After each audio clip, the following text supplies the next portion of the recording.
अस्सलाम वालेकुम। हाँ जी बेलियों की हाल ठीक हो?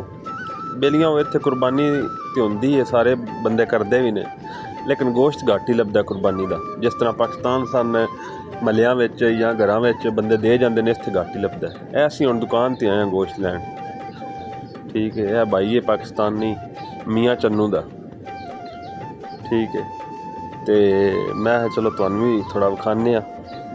इत्थे हुण पाकिस्तानी बीफ मटन कलेजी हर चीज़ इत्थे सेल होंदी है ना दुकान ते। ठीक है, पाकिस्तानी जिहड़ा ना बीफ उत्थों हुंदा है पाकिस्तान तो मोहरां शोहरां ला के। ठीक है, इत्थे भी फिर आके चेक होंदा है, ताज़ा भी होंदा है, लेकिन असीं ज़्यादातर यही लै जाईदा है। वेख्या मोहर लगी है पाकिस्तानी।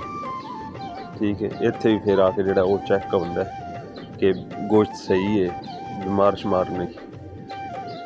तो मैं चलो तुहानूं भी थोड़ा विखाइए। ईदी का मज़ा जिहड़ा वो पाकिस्तानी है, इत्थे मज़ा शज़ा ईदी का कोई नहीं। लो जी जनाब, असां गोश्त लिया के उत्ते रख छड़िया, पतीला उबालने रख छड़िया, तो नाल असां रख छड़ी खीर भी, खीर का पतीला भी उत्ते रख छड़िया।